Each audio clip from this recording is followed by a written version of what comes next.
पंतप्रधान मोदी 3 देशांच्या दौऱ्याच्या शेवटच्या टप्प्यात गयानामध्ये आहेत. पंतप्रधान नरेंद्र मोदी यांनी गयानाच्या प्रसिद्ध क्रिकेटपटूंची भेट घेतली आहे. पंतप्रधान नरेंद्र मोदींनी इंस्टाग्रामवर फोटो शेअर केलाय. या खेळाने आपल्या देशांना जवळ आणलं आहे आणि आपले सांस्कृतिक संबंध अधिक दृढ केलेत, असे नरेंद्र मोदी म्हणालेत. भारत आणि इटलीने त्यांच्या द्विपक्षीय धोरणात्मक भागीदारीला गती देण्यासाठी 5 वर्षांच्या कृती आराखड्याला मंजुरी दिली आहे. या नवीन करारामुळे भारत आणि इटली आता एकमेकांच्या जवळ येत आहेत. पंतप्रधान नरेंद्र मोदी यांनी सोमवारी म्हणजेच 18 नोव्हेंबरला ब्राझीलमध्ये G20 शिखर परिषदेदरम्यान इटलीचे पंतप्रधान जॉर्जिया मेलोनी यांच्यासोबत द्विपक्षीय बैठक घेतली. या बैठकीत भारत आणि इटली यांच्यातील 5 वर्षांच्या 2025 ते 2029च्या कृती आराखड्याची रणनीती तयार केली आहे.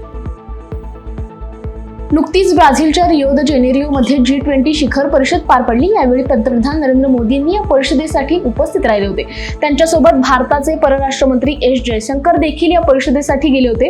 पंतप्रधान मोदी आणि इंडोनेशियाचे राष्ट्रपती H.E. प्रबोवो यांची G20 परिषदेत पहिल्यांदाच भेट झाली. या दरम्यान एस जयशंकर यांनी देखील इंडोनेशियाच्या राष्ट्रपतींची भेट घेतली.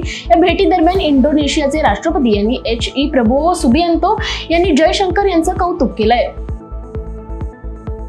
न्यूज 9 ग्लोबल समिटच्या जर्मन आवृत्तीचा काल प्रारंभ झाला असून आज या समिटचा दुसरा दिवस आहे. पंतप्रधान नरेंद्र मोदी आज या समिटमध्ये उपस्थितांना संबोधित करणार आहेत. मात्र तत्पूर्वी अनेक महत्त्वपूर्ण सेशन्स होतील. त्यामध्ये भारत आणि जर्मनीचे नेते, कॉर्पोरेट लीडर्स, प्रसिद्ध व्यक्ती आणि दिग्गज सेलिब्रिटी हे देखील सहभागी होतील.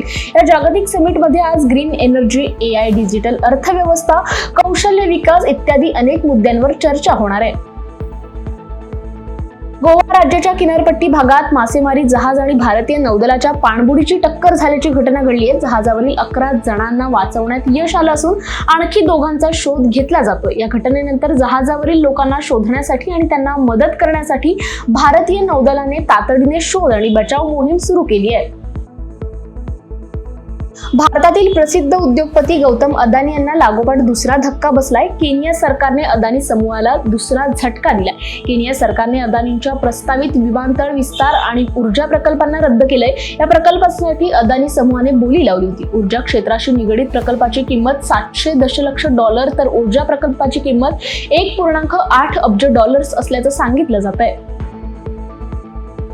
इस्रायलने पूर्व लेबनॉनमध्ये आणखी एक मोठा हल्ला केलाय. गुरुवारी झालेल्या हल्ल्यात 47 जणांचा मृत्यू झाला होता. युद्धविराम चर्चा पुढे नेण्यासाठी इराण समर्थित हिजबुल्लाह गटाच्या विरोधात कारवाई वाढवण्यासाठी अमेरिकेच्या मध्यस्थीद्वारे इस्रायलवर दबाव आणला जात आहे, असे लेबनीज अधिकाऱ्यांनी सांगितलंय. दरम्यान US मध्यस्थ अमोस हॉटस्टील यांनी गेल्या मंगळवारी त्यांच्या भेटीदरम्यान सांगितलं की युद्धविराम आमच्या आकलनात आहे. इस्रायलचे पंतप्रधान बेंजामिन नेतन्याहू आणि संरक्षण मंत्री इस्रायल कॅट्स यांची भेट घेतली आहे. रशियाने उत्तर कोरियाला अत्याधुनिक अँटी एअर मिसाईल पुरवली आहे. त्या बदल्यात युक्रेन विरुद्धच्या युद्धात रशियाला मदत करण्यासाठी उत्तर कोरियाने आपले 10,000हून अधिक सैनिक रशियाला पाठवले, असा दावा दक्षिण कोरियाच्या एका वरिष्ठ अधिकाऱ्याने केलाय. गेल्या काही दिवसापासून कॅनडा आणि भारतामध्ये मोठा तणाव सुरू आहे. दरम्यान कॅनडाचे भारतात जाणाऱ्या प्रवाशांची अतिरिक्त चाचणी घेण्याचा निर्णय मागे घेतलाय. कॅनडाचे परिवहन मंत्री अनिता आनंद यांच्या कार्यालयाने गुरुवारी सांगितलं की ते निर्बंध हटवण्यात आलेत. रशिया युक्रेनमध्ये तणाव वाढल्यानंतर फिनलँड, नॉर्वे, स्वीडनने नागरिकांना युद्धाचा अलर्ट जारी केलाय. जीवनावश्यक वस्तूंचा साठा करा आणि सैनिकांना युद्धासाठी तयार करण्याचे आदेश या देशांनी जारी केलेत. या तिन्ही देशांच्या सीमा रशिया आणि युक्रेनला लागून आहेत. युक्रेनवर अणुहल्ला झाल्यास या देशांवर मोठा परिणाम होऊ शकतो. त्यामुळे नॉर्वेने आपल्या नागरिकांना पत्रके वाटून युद्धाबाबत सावधता बाळगण्याचे आवाहन दिलंय. इराणच्या अण्वस्त्र कार्यक्रमाला मोठा झटका बसलाय. इंटरनॅशनल ॲटॉमिक एनर्जी एजन्सीच्या बोर्ड ऑफ गव्हर्नर्सने तेहरान विरोधात निंदा प्रस्ताव मंजूर केलाय. इराणवर संयुक्त राष्ट्राच्या देखरेख एजन्सीसोबत सहकार्य न करण्याचा आरोप आहे. या प्रस्तावात इराणला लवकरात लवकर IAEA सोबत सहकार्य वाढवण्यास सांगितलंय. इराण विरोधात प्रस्तावावर मतदान झालं त्यावेळी फक्त 3 देशांनी तेहरानला साथ दिली आहे. यावेळी चीन, रशिया सोबत अशा एका देशाने साथ दिली जो गरीब आहे. बुर्किना फासो त्या देशाचं नाव आहे. वर्तमान परिस्थितीत हा देश अनेक आव्हानांचा सामना करतोय. इस्रायलचे पंतप्रधान बेंजामिन नेतन्याहू आणि माजी संरक्षण मंत्री योव्ह गॅलंट यांच्यावर इंटरनॅशनल क्रिमिनल कोर्टाने युद्ध गुन्हे आणि मानवतेविरुद्धच्या गंभीर आरोपांसाठी अरेस्ट वॉरंट जारी केलंय. गाझापट्टीत युद्धकाळात सामान्य नागरिकांना लक्ष्य करणाऱ्या हल्ल्यांसाठी आयसीसीने नेतन्याहू आणि गॅलंट यांच्यावर हल्ल्यात शोषण आणि अमानवीय कृत्यांबाबत गुन्हे दाखल केलेत. इस्रायलने गाझातील नागरिकांना अन्न, पाणी आणि वैद्यकीय सुविधा रोखल्यामुळे मोठ्या प्रमाणावर मृत्यू आणि संकटांना सामोरे जावे लागल्याचे आरोप केलेत. यात लहान मुलांचा मृत्यू आणि मानवीय त्रासाचे पुरावे आढळल्याने कोर्टाने नमूद केलंय.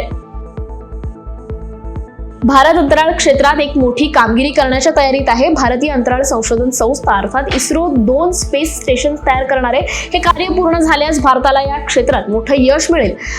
ISS आणि चीनच्या तियागोंग स्पेस स्टेशन नंतर भारताचं स्पेस स्टेशन हे जगातलं तिसरं ठरणार आहे.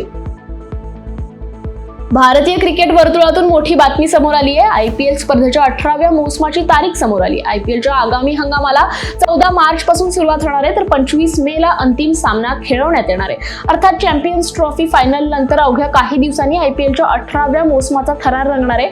नियोजित वेळापत्रकानुसार चॅम्पियन्स ट्रॉफीतील महाअंतिम सामना हा 9 मार्च रोजी खेळवण्यात येणार आहे. आजपासून भारतीय क्रिकेट संघ ऑस्ट्रेलिया विरुद्ध बॉर्डर गावस्कर ट्रॉफीत भिडणार आहे. या स्पर्धेच्या इतिहासात यंदापासून पहिल्यांदाच एकूण 5 सामने खेळवण्यात येणार आहेत. मालिकेतील सलामीच्या सामन्यात यॉर्कर किंग जसप्रीत बुमराह भारतीय संघाचं नेतृत्व करताना दिसणार आहे, तर ऑस्ट्रेलियाची धुरा पॅट कमिन्स याच्या खांद्यावर असणार आहे. मात्र ऑस्ट्रेलिया विरुद्ध टीम इंडिया पहिल्या कसोटी सामन्याला आजपासून सुरुवात झाली असून हा सामना पर्थ स्टेडियम येथे खेळवला जात आहे.